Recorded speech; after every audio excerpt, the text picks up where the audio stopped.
Hello दोस्तों, आज हम बात करेंगे मेल पेशेंट्स में यानी आदमियों में ज़्यादा हार्ट अटैक आने का क्या कारण होता है। आज इसको हम डिफाइन करने का प्रयास करेंगे। हम सभी ये जानते हैं कि फीमेल लोगों की कंपैरिजन में मेल में ज़्यादा हार्ट अटैक आता है। अब मेल शॉविनिस्ट बोलेंगे कि औरतें टेंशन नहीं लेती हैं, आदमियों को बहुत ज़्यादा टेंशन रहता है, औरतें ज़्यादा आदमियों को परेशान करती है, हैरास करती है, इसलिए लोगों को टेंशन हो जाती है, इसलिए हार्ट अटैक आता है। पर ऑब्वियसली मजाक की बात नहीं है, लेकिन एक्चुअल रियलिटी ये है कि मेल में हार्ट अटैक होने का चांस ज़्यादा होता है। आज हम समझने का प्रयास करेंगे इसके कारण क्या हैं और क्या क्या एक्चुअल साइंटिफिक रीजंस है जिसके बेसिस पे हम जस्टिफाई कर सकते हैं कि मेल पेशेंट्स में हार्ट अटैक ज़्यादा होता है। ये जानना समझना इसलिए भी ज़रूरी है ताकि हम ज़्यादा अग्रेसिव प्रिवेंटिव स्टेप्स ले पाएँ ताकि हार्ट अटैक का रिस्क कम हो पाए। टॉपिक पर जाने से पहले जो लोग हमारे चैनल पर नए हैं उन्हें रिक्वेस्ट करूँगा कि चैनल को सब्सक्राइब करें, वीडियोज़ को लाइक करें, शेयर करें, फॉलो करें, कमेंट करें, पूरा देखें। टॉपिक बहुत ही इंपॉर्टेंट है, आपको किसी भी और चैनल पर नहीं मिलेगा, इसलिए अंत तक देखिएगा। चलिए शुरू करते हैं इंपॉर्टेंट वीडियो। सबसे पहला और सबसे इंपॉर्टेंट रीज़न इसमें यह है कि फीमेल पेशेंट्स में एस्ट्रोजन हार्मोन होता है और इसका बॉडी के कोलेस्ट्रॉल लेवल्स, खासकर जो गुड और बैड कोलेस्ट्रॉल है, उस पर अच्छा इम्पैक्ट होता है। गुड कोलेस्ट्रॉल को बढ़ाता है, बैड कोलेस्ट्रॉल को कम करता है, बॉडी का इन्फ्लेमेशन को कम करता है, तो हार्ट अटैक आने का चांस कम होता है फीमेल्स में जब तक बॉडी में एस्ट्रोजन ज़्यादा होता है, क्योंकि एस्ट्रोजन बॉडी को प्रोटेक्ट करता है हार्ट अटैक से। टेस्टोस्टेरोन बॉडी को प्रोटेक्ट नहीं करता है, इसलिए क्योंकि फीमेल्स में एस्ट्रोजन होता है, मेल्स में टेस्टोस्टेरोन होता है। इस वजह से फीमेल्स जब तक उनका मीनोपॉज नहीं होता तब तक वो ज़्यादा प्रोटेक्टेड रहते हैं, हार्ट अटैक आने का चांस कम रहता है।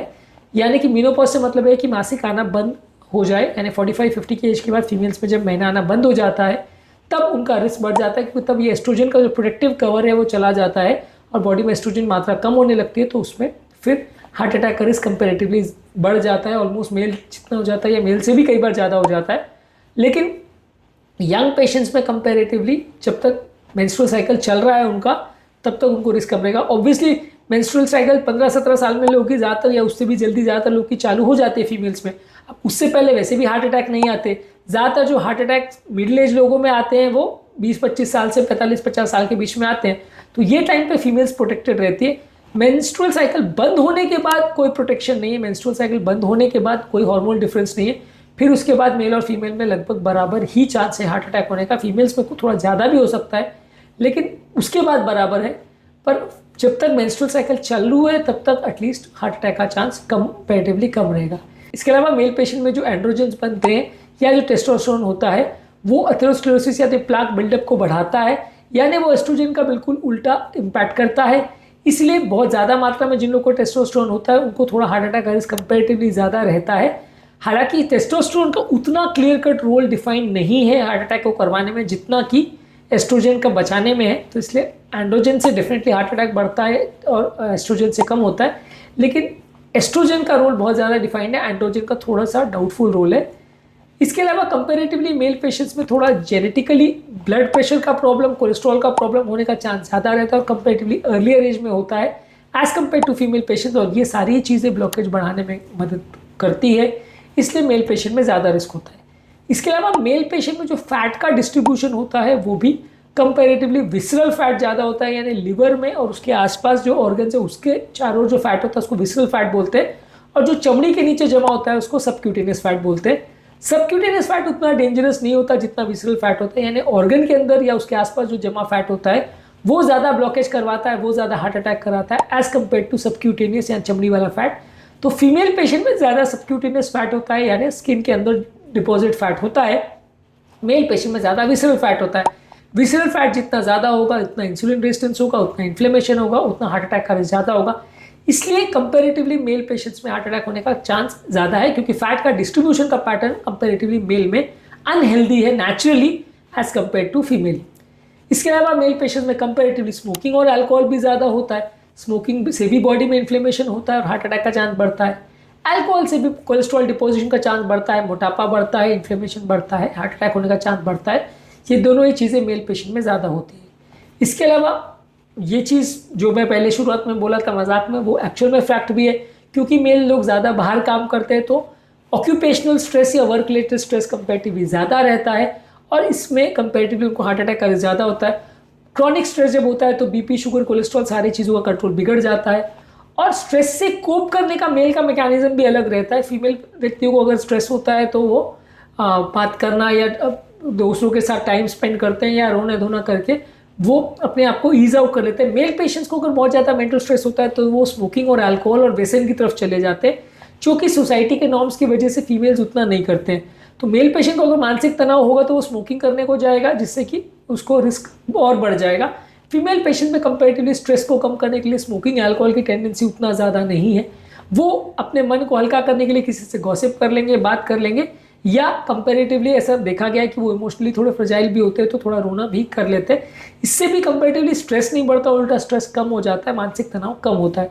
तो ये स्ट्रेस को प्रति जो कोपिंग मैकेनिज्म है वो भी मेल में थोड़ा एडवर्सली इफेक्ट करता है, इसलिए ज़्यादा मेंटल स्ट्रेस वाले मेल पेशेंट्स में हार्ट अटैक ज़्यादा होगा एज कम्पेयर टू फीमेल। इसके अलावा सब तरह के जो मेटाबॉलिक प्रॉब्लम्स है, जैसे डायबिटीज़ है, ओबेसिटी है या कोलेस्ट्रॉल का प्रॉब्लम है, ये मेल पेशेंट में ज़्यादा होता है एज कम्पेयर टू फीमेल।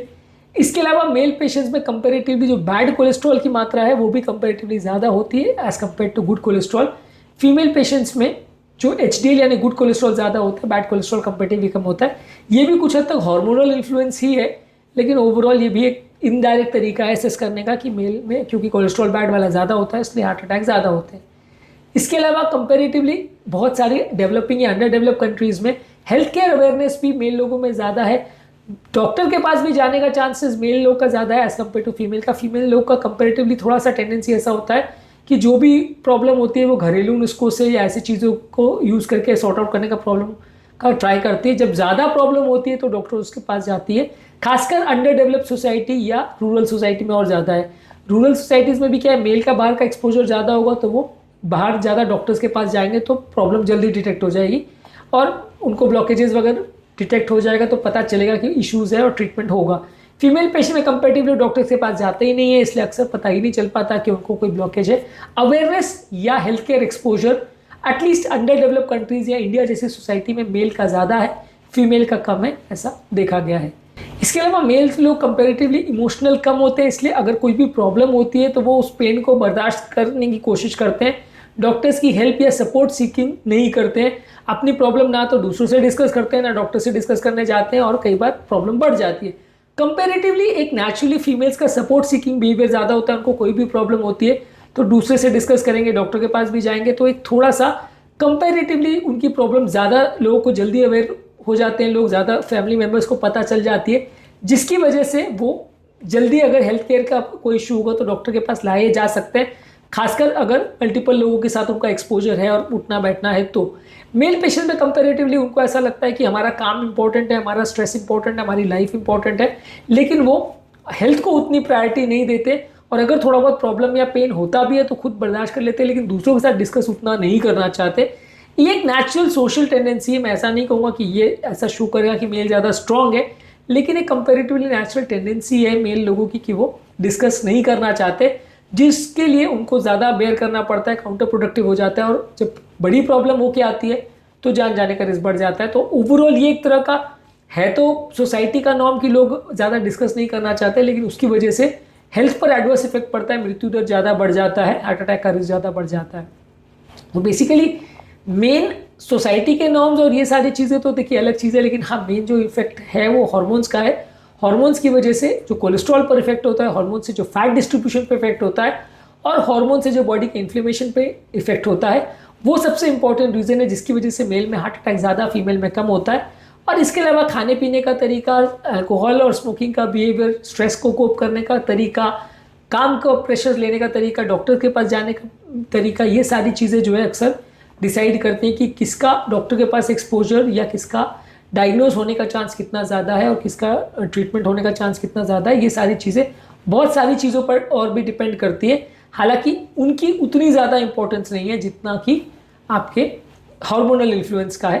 तो आज के टॉपिक में हमने बात करी कि मेल पेशेंट्स में कंपैरेटिवली हार्ट अटैक की बीमारी ज़्यादा पाए जाने का और ज़्यादा डायग्नोज होने का और ज़्यादा उनको मृत्यु होने का चांस कंपैरेटिवली हार्ट अटैक से क्यों होता है, ये सब चीज़ों पर बात करी। कुछ इसमें हार्मोनल इन्फ्लुएंस है, कुछ सोसाइटी का इन्फ्लुएंस है, एटलीस्ट इतनी अंडरस्टैंडिंग होना चाहिए। टॉपिक एंड करने से पहले जो लोग हमारे चैनल पर नए हैं उन्हें रिक्वेस्ट करूँगा कि चैनल को सब्सक्राइब करें, वीडियोज़ को लाइक करें, शेयर करें, फॉलो करें, कमेंट करें, पूरा